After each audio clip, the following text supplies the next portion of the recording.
logicamente que eu prefiro nessa década de 80, 70, 80, onde os jogadores eram mais soltos, né? Mais soltos e mais realmente partiam para cima.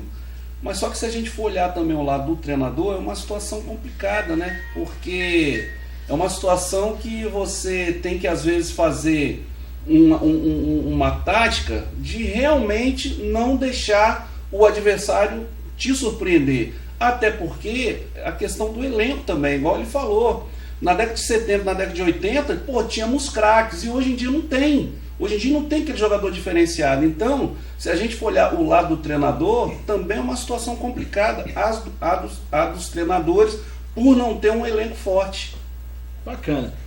Ricardo, vamos falar um pouco da sua carreira. Você começou onde? Começou aqui mesmo no Guarapari? Comecei em Guarapari, fui pro Estrela, treinei no Estrela. Estrela de Cachoeira. Não deu para ficar lá, voltei, vim para Guarapari, né, e disputamos um incentivo. Fomos campeão invicto pelo incentivo. Não me lembro do ano, se foi em 78, não me lembro do ano. 78. Final da década de 70. Fomos campeão invicto do torneio incentivo, só com o pessoal de Guarapari, né?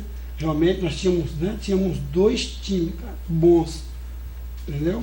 Aí depois eu fui treinar no Flamengo, né, com 16 anos, fui treinar no Flamengo, mas como eu não pude ficar, porque já estava terminando o campeonato lá de juvenil na época. O Zico já estava lá quando você chegou? Não, o Zico já estava no time de cima já.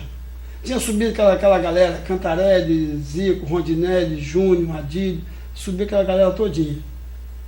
Aí depois eu voltei, como não dava para disputar o campeonato lá, voltei para o Guarapari e disputamos o campeonato aqui capixaba.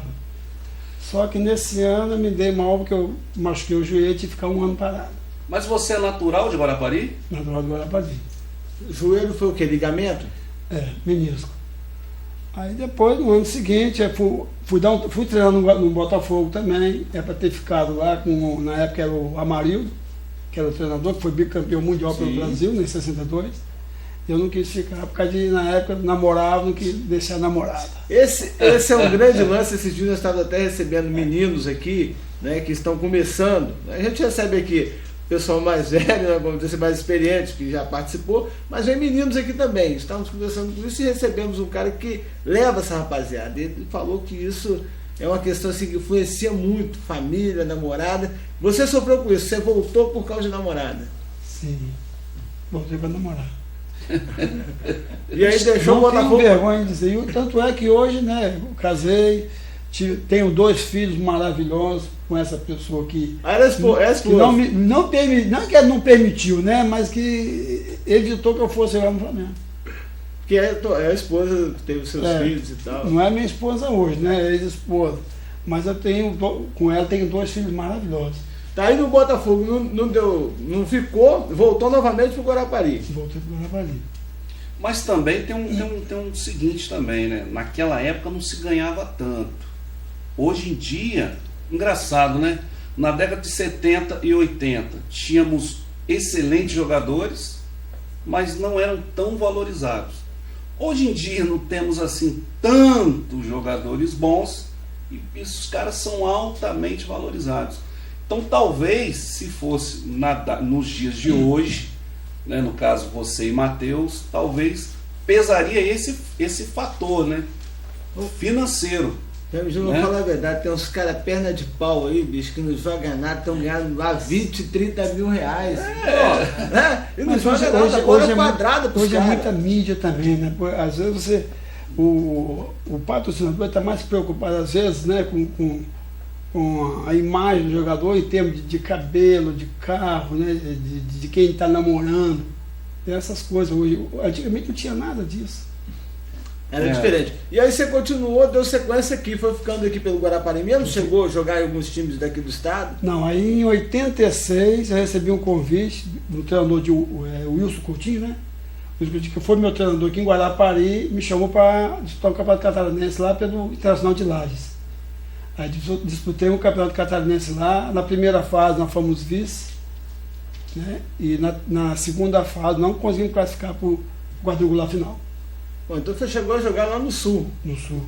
Depois voltou, jogou até quando? Até 90? Profissionalmente? Não, joguei até 80 não, até 86. Em 86 já foi parando. Mas já fui para... Já tinha o problema do joelho também? Problema de joelho, problema físico, problema também de trabalho também, né? Você não pode sustentar uma família só jogando futebol. É complicado. Principalmente aqui no Espírito Santo, aqui com a gente. Aqui E principalmente né? naquela época. Naquela época era muito faz-me-rir era muito pouquinho, então a gente não tinha tanta. Mas a gente jogava com vontade, jogava com disposição, né, Ricardo? A gente tinha infinitas proporções que a gente tinha de jogar, a gente doava, chegava a dar engosto de sangue na boca, que a gente se doava mesmo. E uma coisa interessante é o seguinte, nós disputamos um campeonato capixaba, em 82, nós fomos vice-campeões. O Rio Branco empatou, jogava pelo empate aqui no estádio Davino Matos, né? Eles foram campeões, nós fomos vice, eles disputaram o Campeonato Brasileiro, e nesse ano nós tivemos a felicidade, mesmo com o vice, disputamos um Campeonato Brasileiro Taça de Prata. Que é a Série B. Que é a Série B. Coisa que em 87 o Guarapari foi campeão estadual e não disputou um nacional. Porque foi exatamente na virada que foi formado o Clube dos 13, né? Foi em 87 que rachou, que exatamente tem aquela confusão de quem é campeão brasileiro, se é o Sport ou se é o Flamengo. Foi porque rachou, aí o Clube dos 13 decidiu fazer um campeonato independente, que foi o campeonato que o Flamengo foi campeão, que estavam lá os grandes times do Brasil, Botafogo, Inter, né, Vasco, os grandes times paulistas, e ficou a taça organizada pela CBF, que foi a taça do esporte. E tem um detalhe, nesse campeonato brasileiro foi formado grupos, não sei se é 5 ou 6, olha só, 6 em cada grupo, diferente de hoje. Nos jogos que nós fizemos em casa, nós ganhamos todos. Nós só ficamos fora da outra fase porque os 3 jogos fora nós perdemos. Perdemos de 1 a 0. Agora você imagine se fosse um jogo lá, um jogo cá. Porque, por exemplo, contra o Bangu, o primeiro jogo tomamos de 6 a 0 em Moça Bonita. Mas nós não jogamos com eles aqui. Entendeu? Então ficava difícil mesmo. Nós pegamos o Bangu lá, o Vitória da Bahia lá em Moça Bonita. Lá na Fonte Nova. Fonte Nova, o Bangu Moça Bonita. O Gama no Mané Garrincha. O Gama no Mané Garrincha, quer dizer, esses jogos tudo difícil lá. E pegamos o quê? Americano aqui, ganhamos. E o Fluminense de Feira ganhamos. Quer dizer, fizemos só 5 jogos.